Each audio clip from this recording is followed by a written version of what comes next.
আসসালামু আলাইকুম রহমতুল্লাহি ওয়া বারাকাতুহু। এই মুহূর্তে আপনারা দেখতে পাচ্ছেন আমার হাতে একটি সনি C5 আলট্রা ফোন, আর এই ফোনের প্রবলেম হচ্ছে দেখতে পাচ্ছেন যে ডিসপ্লেটা ঝাপসা হয়ে যাচ্ছে, মিডিলে টুকু দেখা যাচ্ছে, সাইডে এগুলো দেখা যাচ্ছে না। এটা ওয়াটার ড্যামেজের ক্ষেত্রে এই ধরনের প্রবলেম হয়েছে। আমরা এই মুহূর্তে জাস্ট দেখাবো যে আমাদের ফোনগুলো খোলার ক্ষেত্রে কী ধরনের সিস্টেমগুলো অ্যাপ্লাই করে আমরা সেটগুলো সঠিকভাবে ডিসেম্বলি করতে পারি, এই বিষয়টি আমি দেখানোর চেষ্টা করছি। আর ওয়াটার ড্যামেজের কারণে ডিসপ্লেটা ফুললি ড্যামেজও হয়ে যেতে পারে, আবার এমনও হতে পারে যে এটা রিপেয়ার করাও যেতে পারে। সে বিষয়টা পরে আমি ডিসেম্বলি দেখাবো। ডিসেম্বলি নিয়ে বেশ কিছু প্রবলেম আছে আমাদের মধ্যে, যার কারণে আমি দেখাচ্ছি। প্রথমেই যখন আমরা ডিসেম্বলি করব একটি ফোন, তখন আমরা যদি কনফিউজ থাকি যে আসলে উপর খুলবে না পিছন খুলবে, এই ধরনের যদি কনফিউজ থাকে তাহলে আমরা ইউটিউবে সার্চ করে দেখে নিতে পারি। এটা সবচাইতে একটা বেটার সলিউশন, যে ডিসেম্বলি করার ক্ষেত্রে যেসব কার্যক্রম পদ্ধতি আছে সেগুলো আমরা আগে দেখে নেব। দেখে নেওয়ার পরে আমরা কার্যক্রমগুলো শুরু করব। তবে আমাদের এটা সাকসেস হওয়ার সম্ভাবনা খুব বেশি এবং অ্যাক্সিডেন্ট থেকে আমরা বেঁচে যাব। প্রথমে দেখতে পাচ্ছেন যে আমার এখানে আছে একটি সিম চেম্বারের সাইডে একটি কাভার, এটা খুলে ফেলতে হবে। এটা খোলার পরে আমরা এখান থেকে শুরু করব এটা। এবং সবচেয়ে মজার বিষয় হলো C5 আলট্রার জন্য যে ব্যাকপার্টটা অনেক সময় গ্লাসের থাকে, মচমচা টাইপের, ভেঙে যায়, কিন্তু এটার জন্য রিস্কটা কম। এটা আপনি কিছুটা ব্যান্ডও করতে পারবেন কাজ করার ক্ষেত্রে, তেমন একটা প্রবলেম হবে না। হালকা একটু আঠা আছে, সেক্ষেত্রে আমরা ইচ্ছা করলে এটাকে হালকা রিহট করতে পারবো, রিহট করে কিন্তু কাজটা করতে পারবো।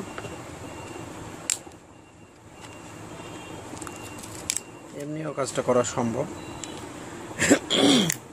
এটা কোম্পানি একটা ভালো উদ্যোগ যে এখানে ব্যান্ড করার মতো একটি প্লাস্টিকের ব্যাকপার্ট দিয়েছে, যেটা দেখতেও সুন্দর, চকচক করছে।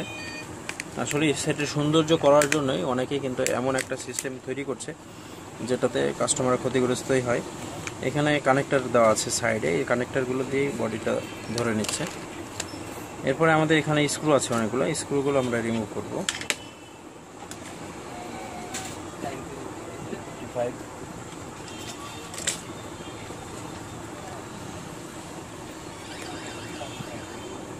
T5 দিয়ে আমরা এই স্ক্রুগুলো খুলতে থাকবো। আর স্ক্রু অনেকগুলো আছে,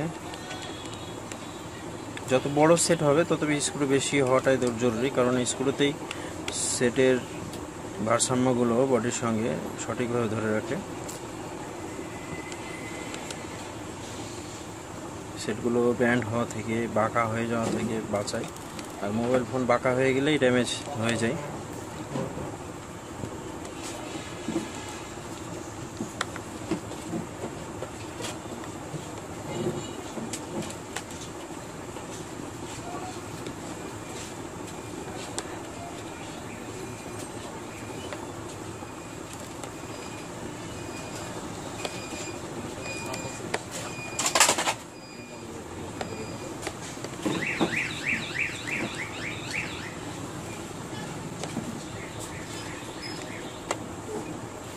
স্ক্রুগুলো একটা একটা করে সব রিমুভ করতে হবে।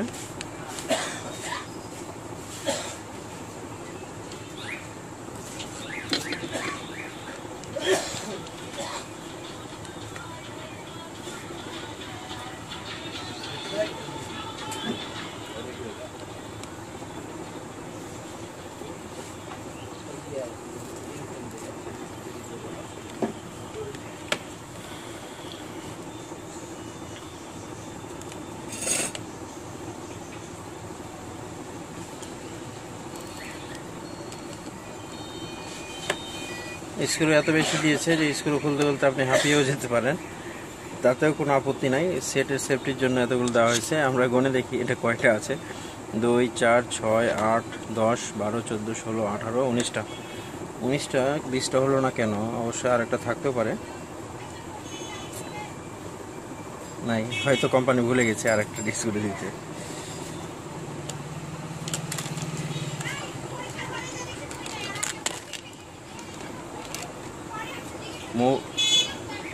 টেবিলে মোবাইলে ছড়াছড়ি, আসলে কাজের জায়গাটুকু অনেক সময় শর্ট হয়ে যাচ্ছে। ব্যাটারি কানেকশনটা আমরা খুলে নিব আগে, যত তাড়াতাড়ি সম্ভব।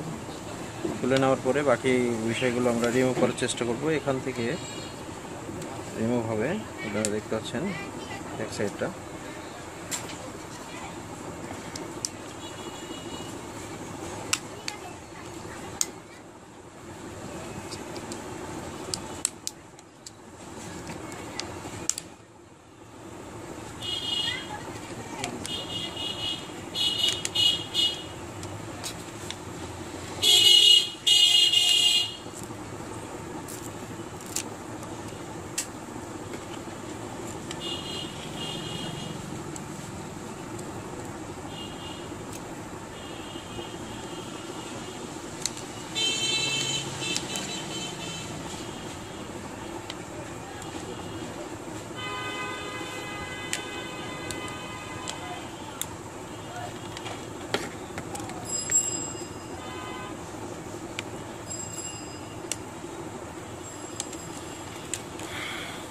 কখনোই মোবাইলের কাজে প্রেশার করবেন না।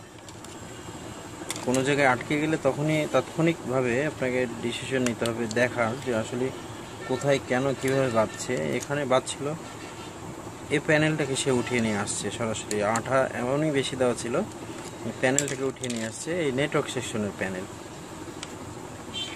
এরপরে আমরা দেখি, এই প্যানেলটা উঠিয়ে দেখি এখানে কি আছে। এখানে পাওয়ার আইসি আছে, আমরা দেখতে পাচ্ছি।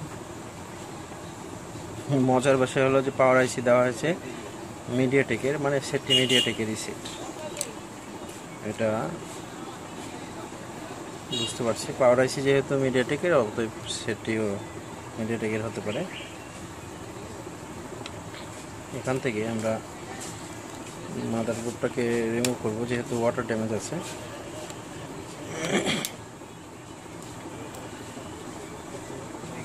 এটা টাচের লাইন ছিল, আর এটা মেবি হ্যাঁ ডিসপ্লের লাইন আছে এটা, কিন্তু মাদারবোর্ডটা কিন্তু উপর থেকে সরাসরি নিচের দিকে চলে গেছে। এজন্য এটা খুলতে হবে বুঝে শুনে। এখানে ভাইব্রেট আছে একটা, ভাইব্রেটটা রিমুভ করলাম। এরপরে এখান থেকে আপনারা দেখতে পাচ্ছেন যে এই জিনিসটা আমি একটু সহজ করে দেখাই। ক্যামেরার ফ্ল্যাশ লাইটটা দিলে আরও সহজ হবে। এবার ফ্ল্যাশ লাইট দিলাম আপনাদের দেখার সুবিধার্থে। এখানে দেখতে পাচ্ছেন বডির জয়েন্ট, আমি জাস্ট এগুলো ক্যালকুলেশন করেই করতেছি।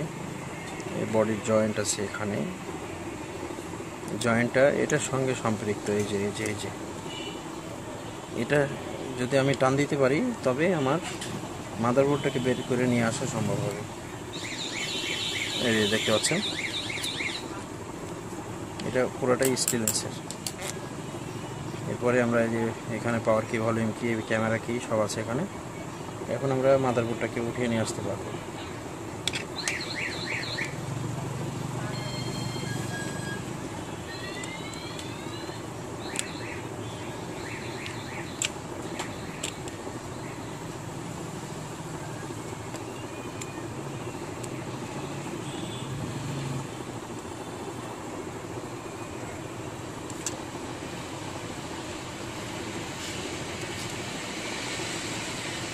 এখানে ক্যামেরার যে একটা আছে এটা আমরা রিমুভ করব সেফটির জন্য, সহজভাবে নিয়ে আসার জন্য।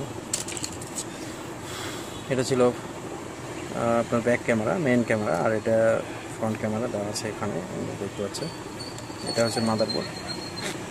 এই মাদারবোর্ডে ডুয়েল সিম চেম্বার একসঙ্গে আছে, আর এখানে আছে মেমোরি চেম্বার, আর এখানে নিচে প্রসেসর আইসি থাকবে, সেটাও একবার দেখাই দিই। দেখতে পাচ্ছেন EMCN প্রসেসর আছে, প্রসেসরটা দিয়েছে আপনার মিডিয়াটেক 752BE।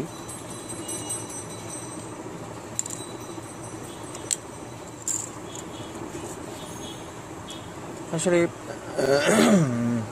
মোবাইল ফোনের মাদারবোর্ডগুলো ছোট হলেই সেফটি ভালো থাকে এবং সেফটি দীর্ঘস্থায়ী হয়। এটা অনেক বড় মাদারবোর্ড, এটা কাজ করার জন্য সবচেয়ে বড় সাবধানতা আছে আমাদের, সেটা হলো যে এটা তোলার ক্ষেত্রে এটা কিন্তু খুব লাজুক ব্যান্ড হয়ে যায়, এরকম চাপ লাগলে অনেক সময় ভেঙে যাবে, এটা বাংলাদেশ ভারত হয়ে যাবে আর কি। আর সেক্ষেত্রে এটা জোড়া দেওয়া কিন্তু একেবারেই কঠিন বিষয়, কারণ এখানে অনেকগুলো সাবজেক্ট আছে। ইউএসবি পোর্টের জন্য 5টা সাবজেক্ট আছে, তার মধ্যে এখানে কিছু আইসি আছে, আইসির লাইনগুলো আসছে এদিক থেকে, এখানে সুইচের লাইন আসছে। এত কিছু আসলে ফাইন্ড আউট করা অনেক কঠিন ব্যাপার। এখানে অ্যান্টিনা ইন্টারফেসের বেশ কিছু কম্পোনেন্ট আছে। এ হচ্ছে Sony Xperia C5 ultra disassembly system. আমি দেখানোর চেষ্টা করলাম, সহজে ফোনগুলো খোলার ক্ষেত্রে অনেকের কাজে আসবে ইনশাআল্লাহ। আর ওয়াটার ড্যামেজের ক্ষেত্রে কী ধরনের কার্যক্রম আমাদেরকে হাতে নিতে হবে সেটা অবশ্যই সবার জানা আছে। এতদিনে আমি অনেক ভিডিওর মাধ্যমে নতুনদেরকে শেখানোর চেষ্টা করেছি। আশা করি ভিডিওটার মাধ্যমে আপনাদের ভালো লাগছে। ভালো লাগলে অবশ্যই একটি লাইক দেবেন এবং কমেন্ট করে জানাবেন কেমন লেগেছে। আর ভিডিওটি শেয়ার করে সকলের মাঝে ছড়িয়ে দেওয়ার জন্য অবশ্যই ভূমিকা পালন করবেন। আসসালামু আলাইকুম ওয়া রাহমাতুল্লাহি ওয়া বারাকাতুহু।